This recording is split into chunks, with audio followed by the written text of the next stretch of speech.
कैसे हो आप लोग गाइस यार। इस वीडियो में जो है model paper set number 3 physics का जो है कंप्लीट सॉल्यूशन लेकर मैं आ चुका हूँ। वीडियो को अंत तक जरूर बने रहिएगा, बढ़िया से एक्सप्लेन करूंगा। और एक बहुत ही मजे की बात बताऊं, सेट 1 और सेट 2 में तो थोड़ा बहुत टफ क्वेश्चन था, सेट 3 में बिल्कुल टफ क्वेश्चन नहीं है, बहुत ही आसान क्वेश्चन है। बस वीडियो को अंत तक जरूर बने रहिए। और अगर अभी तक आपने हमारे इस यूट्यूब चैनल को सब्सक्राइब नहीं करा है तो यार चैनल को सब्सक्राइब कर दीजिए, ताकि आपको इसके बाद जो मैं अपलोड करूंगा वीडियो केमिस्ट्री का, बायोलॉजी का या फिर हिस्ट्री, ज्योग्राफी, कुछ भी, तो सबसे पहले आपको मिल जाए। तो यार चैनल को सब्सक्राइब करके बेल नोटिफिकेशन को जरूर दबा दीजिएगा। और एक विशेष बात कि इस वीडियो को यार शेयर कर दो अपने भाइयों में, हर एक ग्रुप्स में, और बता दीजिए सबको कि सबका जो सॉल्यूशन इस चैनल पर दी गई है। मैं सेट 1, सेट 2 और भी बहुत तरह का सॉल्यूशन अपलोड ऑलरेडी कर चुका हूँ। ये सेट 3 का कंप्लीट सॉल्यूशन होने वाली है, ऑल ऑब्जेक्टिव क्वेश्चंस, ठीक है, न्यू मॉडल सेट का। तो चलिए शुरू करते हैं इस विशेष वीडियो को। पहला क्वेश्चन देखते हैं। Three capacitors, each of capacity 3 C are added in series connection, then the equivalent capacitance will be। तो सीरीज में तो क्या करना है दोस्तों, जोड़ेंगे 3C+C+C, मतलब कैपेसिटी C है ना, तो क्या हो जाएगा, तीनों को जोड़ेंगे तो 3C होगा। ऑप्शन कौन सा सी होना चाहिए? ऑप्शन नंबर ए। जी हाँ दोस्तों, बिल्कुल ऑप्शन नंबर ए जो है वो करेक्ट होगा। चलिए क्वेश्चन नंबर 2 देखते हैं। If an electric dipole is kept in a uniform electric field, then resultant electric force on it is। तो देखिए यहाँ पर क्या बोल रहा है, इफ एन इलेक्ट्रिक डाइपोल जो है, अगर वो यूनिफॉर्म इलेक्ट्रिक फील्ड में रखा जाता है, तो रिजल्टेंट जो है इलेक्ट्रिक फोर्स वो कितना होगा, तो वो हमेशा जीरो होगा। ठीक है, आपको पता है यूनिफॉर्म इलेक्ट्रिक फील्ड में हमेशा रिजल्टेंट इलेक्ट्रिक फोर्स हमेशा जीरो रहता है। Dimension formula of epsilon not, इसको बोलते हैं एप्सिलॉन नॉट। इस साइन को क्या बोलते हैं हम लोग? एप्सिलॉन नॉट बोलते हैं इसका डायमेंशन फॉर्मूला। तो डायमेंशन फॉर्मूला से क्या होता है पता है? m-1 l-3 t4 और i2। तो i मतलब करंट होता है, तो जिसको हम लोग ए से यहाँ पर इंडिकेट किया करंट को। तो ऑप्शन नंबर यहाँ पर कौन सा मैच कर रहा है? देखिए ऑप्शन नंबर जो बी है वो मैच कर रहा है, तो बी जो है वो करेक्ट हो जाएगा क्वेश्चन नंबर 3 के लिए। क्वेश्चन नंबर 4 देखते हैं, बहुत ही आसान है। इलेक्ट्रिक डायपोल का एसआई यूनिट, इलेक्ट्रिक डायपोल का एसआई यूनिट क्या होता है?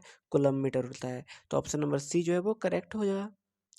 क्वेश्चन 5 देखते हैं। Which of the following is blocked by a capacitor. तो इनमें से जो कौन सा वो ब्लॉक्ड रहता है कैपेसिटर के द्वारा? तो इसका उत्तर क्या होगा? सिंपली जो है वो डायरेक्ट करंट होता है।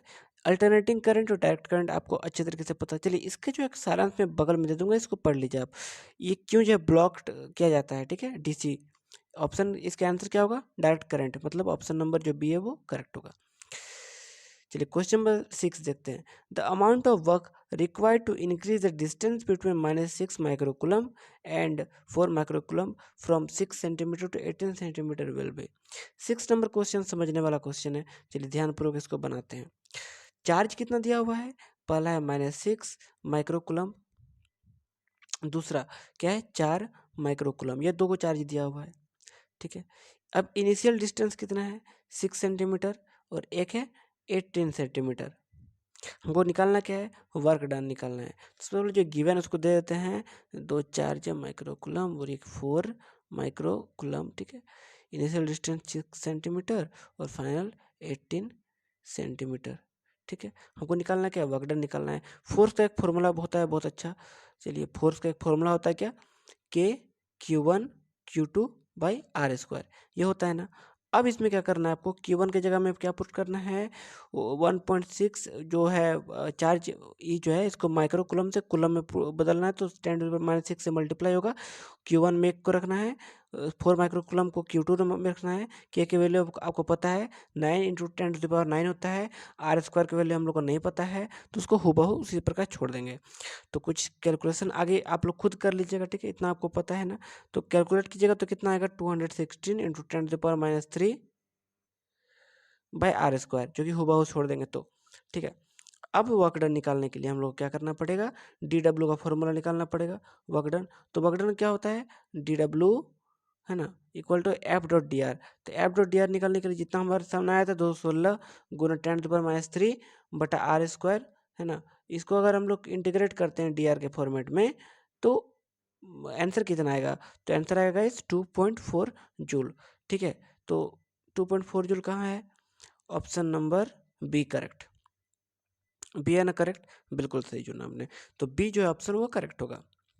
अब चलिए क्वेश्चन नंबर जो 7 है उस पर फोकस करते हैं हम लोग। क्वेश्चन नंबर 7 देखते हैं। 7 क्या है?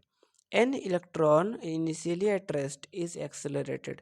जब वो रेस्ट में तो एक्सेलरेटेड में थ्रू ए पोटेंशियल डिफरेंस, मतलब electromotive force of 1 volt. 1 volt का पोटेंशियल डिफरेंस है। The energy gained by electron, तो एनर्जी गेन्ड बाय इलेक्ट्रॉन इसमें क्या होगा आंसर? तो जो पोटेंशियल एनर्जी है यू, है ना, पोटेंशियल एनर्जी यू को हम लोग पोटेंशियल एनर्जी बोलते हैं। अब देखिए फॉर इलेक्ट्रॉन वी, यू मतलब इलेक्ट्रॉन के लिए एक फॉर्मूला है क्या? देखिए यहाँ पर मैं आपको लिख के बताता हूँ। For electron you equal two electron volt, ठीक है। तो इलेक्ट्रॉन का वैल्यू कितना होता है? 1.6 इंटू 10⁻19। और यहाँ पे कितना दिया हुआ है हमारे सामने? Potential difference 1। तो पोटेंशियल यू है, सॉरी ये वी नहीं है, यू है, तो 1 से मल्टीप्लाई कर दीजिए। तो आंसर कितना आएगा? 1.6 इंटू 10⁻19, उतना ही रहेगा। कौन सा करेक्ट है? Question option number B, B correct है। चलिए क्वेश्चन नंबर 8 देखते हैं यहाँ पे। The number of electrons that constitute 1 ampere of current. अब 1 एम्पियर करंट में how many electrons are present? तो कितने इलेक्ट्रॉन प्रेजेंट रहता है? Option number C, 6.25 into 10⁻18। दोस्तों ये क्वेश्चन बहुत इंपॉर्टेंट है, ये वेरी वेरी इंपॉर्टेंट है, इसको आप लोग रट लीजिएगा। क्यों पता है? वैसे इंपॉर्टेंट तो सब है, बट ये ज़्यादा इंपॉर्टेंट क्योंकि तीनों सेट में लगभग ये क्वेश्चन मिला है हमको, है ना, तीनों सेट में कंप्लीट कर चुका हूँ। चलिए, Kirchhoff's first and second law for electrical circuit are sequence of option number B, conservation of electric charge and energy respectively. Ohm's law, Ohm's law is valid when the temperature of conductor is constant. Option number D correct है। चलिए question 11 देखते हैं। The strength of the magnetic field around an infinite current carrying conductor. ये क्या दोस्तों कि यहाँ पे ऑप्शन गलत है। ए में दिया हुआ सम एवरेबल, दूसरा है इन्वर्सली प्रोपोर्शनल टू द, क्या टू द यहाँ पर पता है क्या होगा? यहाँ पे थोड़ा प्रिंटिंग मिस्टेक है, यहाँ पर होगा inversely proportional to the distance, ठीक है, बी में, ऑप्शन नंबर बी में डिस्टेंस। तो कि इन्वर्सली प्रोपोर्शनल किसके रहता है? डिस्टेंस के इन्वर्सली प्रोपोर्शनल रहता है ना। तो आंसर क्या हो जाएगा? Simply option number B, B जो है वो करेक्ट होगा, ठीक है, बी। चलिए Ampere's circuital law, Ampere's circuital law वो क्या स्टेट करता है? लाइन इंटीग्रल, ठीक है, line integral, option number A correct होगा। चलिए यहाँ पर डायमेंशन बताना है 13 में, L by R in similar set of, तो इसका क्या हो जाएगा? Simply time. तो डायमेंशन एल बाई आर का क्या हो जाएगा? Time in simply. Option number question number 14 देखते हैं। Energy dissipated in LCR circuit, तो कौन सा एनर्जी जो है डिसिपेट करता है in LCR circuit, series LCR circuit में? तो बस रेजिस्टेंस, यानी कि आर जो है वो। मैग्नेटिक फ्लक्स का ऐसा यूनिट आपको मैं बार बार पूछ रहा हूँ इंपॉर्टेंट क्वेश्चन में, तो क्या होगा? वेबर होता है, ठीक है, इसको रट लेना बढ़िया से, वेबर होता है। Question number 16, for purely capacitive circuit power factor, purely capacitive circuit के लिए पावर फैक्टर कितना होगा? तो ये हो जाएगा डायरेक्ट 1 होगा क्या? नहीं नहीं नहीं, वो 0 होगा, 0 होगा, 0 बिल्कुल सही से। 16 का ऑप्शन नंबर ए वो करेक्ट होगा। चलिए 17 देखते हैं। देखिए इसमें ज़्यादा दिमाग लगाने वाला सवाल नहीं है, बस अपने से बनाना है, रटने वाला मेन मॉडल पेपर थर्ड में दिया हुआ है। 17 में देखते हैं। Which of the following is not a property of light, तो कौन सा एक प्रॉपर्टी ऑफ लाइट है? क्या लाइट जो है it can travel through vacuum, vacuum में ट्रेवल करता है? बिल्कुल करता है, ये सही तो है। It has a finite speed, बिल्कुल ये इसका इनफाइनाइट स्पीड नहीं है, फाइनाइट एक निश्चित स्पीड है लाइट का, 3 × 10⁸ होता है ना, पता है कि नहीं? तो ये फाइनाइट स्पीड है। It involve transportation of energy, बिल्कुल ये एनर्जी का जो ट्रांसपोर्ट भी करता है, ये भी सही है। It required a material medium for, नहीं ये गलत हो गया, ये जो है यहाँ पे ये गलत हो गया, ये यहाँ पे ये गलत हो गया। It required a material medium for its propagate, क्या ये मटेरियल मीडियम का सहारा लेता है प्रोपेगेट करने के लिए? नहीं, बिल्कुल नहीं, कोई भी मीडियम पे जा सकता है। तो ये जो है गलत हो गया, मतलब ऑप्शन नंबर जो डी है वो करेक्ट है। आगे देखते हैं क्वेश्चन नंबर 18 देखते हैं। Light year is the unit of, light year किसका यूनिट होता है गाइस? डिस्टेंस का यूनिट रहता है, बिल्कुल सही, बिल्कुल सही, बिल्कुल सही, डिस्टेंस का यूनिट रहता है, ऑप्शन नंबर ए करेक्ट है। चलिए क्वेश्चन नंबर 19 देखते हैं। The refractive index of glass and water with respect to air are 3/2 and 4/3। The refractive index of glass with respect to, glass का रिफ्रैक्टिव इंडेक्स देखिए क्या करना है। अब देखिए रिफ्रैक्टिव इंडेक्स ऑफ ग्लास है ना कितना है 3/2।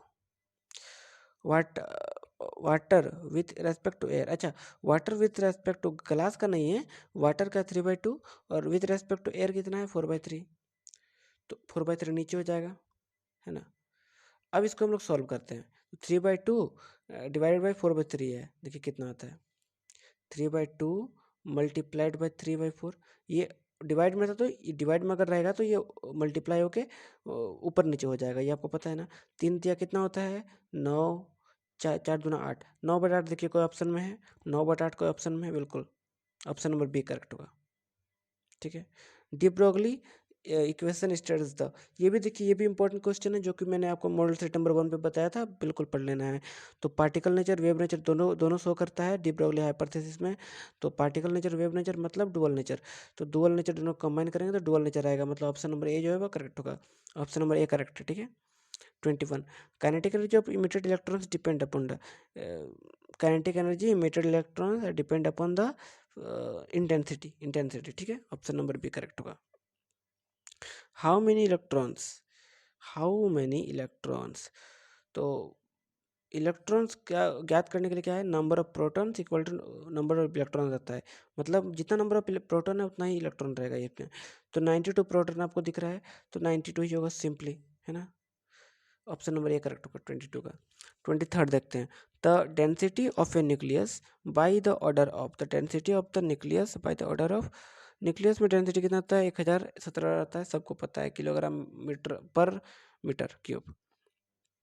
बॉन्ड्स इन ए सेमीकंडक्टर, तो बॉन्ड्स जो रहता है वो सेमीकंडक्टर में किस प्रकार करता है, कोवेलेंट रहता है क्या, कोवेलेंट रहता है क्या, बिल्कुल कोवेलेंट रहता है, covalent. Number of electrons in the valence shell of a semiconductor, electron कितना रहता है वैलेंस सेल में, तो ये 4 रहता है। ठीक है, ऑप्शन नंबर जो डी है वो करेक्ट होगा। 26 देखिए यहाँ पे, ये क्वेश्चन में हमको थोड़ा कन्फ्यूजन क्रिएट हुआ, मतलब सेमीकंडक्टर में जो है पी टाइप और एन टाइप जो रहता है ना, वो प्रोड्यूस किस प्रकार कौन मीडियम से होता है, आई थिंक ये मेटालिक मीडियम से होता है। आपका क्या मानना है नीचे कमेंट डाउन कीजिए, इसका आंसर मैं कंफर्म नहीं हूँ बट मुझे ऐसा लगता है कि मेटालिक सॉलिड होना चाहिए। बस इस पर थोड़ा वाद विचार जरूर किया जाएगा, है ना। चलिए आगे देखते हैं। 27 देखते हैं। With fall of temperature the forbidden energy gaps of a semiconductor is increases, simple है इंक्रीज करेगा गाइस। 28 देखिए, in a P type semiconductor current conduction, मतलब पी टाइप सेमीकंडक्टर में करंट कंडक्शन कहाँ पे होता है। अब देखिए यहाँ पे 28 जो है जब होल का संख्या जब ज़्यादा रहेगा तब होगा एगो, है ना, और एक इलेक्ट्रॉन का संख्या कम रहे तब, होल ज़्यादा और इलेक्ट्रॉन कम। तो यहाँ पे इलेक्ट्रॉन कम का भी ना जिक्र हुआ है ना होल ज़्यादा का, तो हम लोग इसको यहाँ पर क्या करेंगे ना होल्स पे सिंपली टिक कर देंगे, होल्स पे, क्योंकि होल जो ज़्यादा रहेगा उसी का बात होता है, तो होल्स पे टिक करना है इसमें। 29 का देखिए यहाँ पे, इन रिवर्स बेस्ड जो रहता है उसमें क्या होता है, लार्ज अमाउंट ऑफ करंट नहीं, नो का करंट फ्लो नहीं, बिल्कुल करंट फ्लो होता है। पोटेंशियल वेरी रेकर्स जंक्शन इंक्रीज, ये सही है, ऑप्शन नंबर 3। ठीक है, अब देखिए यहाँ पे the velocity of electromagnetic wave is, velocity of electromagnetic EM wave का जो है वेलोसिटी, हाउ मच वेलोसिटी, तो 3 × 10⁸ मीटर पर second. Electromagnetic force is measured by, तो ये किससे मेजर होता है, जूल पर कूलम से, ऑप्शन नंबर बी करेक्ट है। 1 kilowatt hour is commonly known as, 1 kilowatt hour is commonly known as unit, unit को ही बोलते हैं ना 1 किलोवाट आवर, है ना। चलिए, how many joules are equal to 1 kilowatt hour, तो इसमें सिंपल है ये 33 का क्या हो जाएगा आपका, 33 का सी होगा 3.6 × 10⁶, है ना। 34 देखिए, 34 और 35 आपको होमवर्क के रूप में है, तो इसका आंसर 3 क्वेश्चन आपको होमवर्क दिया, पिछले छोटा है और ये 2, है ना। तो ये 2 क्वेश्चन, अगर 3 क्वेश्चन फटाफट आप लोग कमेंट डाउन कीजिए, और कैसा लगा आपको तीनों लेक्चर वीडियो, अगर आगे और भी कौन कौन सब्जेक्ट चाहिए, बायोलॉजी चाहिए, मैथ चाहिए या केमिस्ट्री चाहिए, फटाफट कमेंट डाउन कीजिए। आप सबको best of luck for examination. तीनों सब्जेक्ट कवर करा दिया हूँ। सब्जेक्टिव के लिए रेडी रहिए, स्टे ट्यून्ड। आज भी कुछ ही घंटों में अपलोड हो जाएगी सब्जेक्टिव का। अभी बनाना मैं शुरू करता हूँ, ठीक है। आज वीडियो आपको अच्छा लगा, मिलते हैं एक नए वीडियो से। पहले बाय एंड टेक केयर दोस्तों, बाय एंड टेक केयर।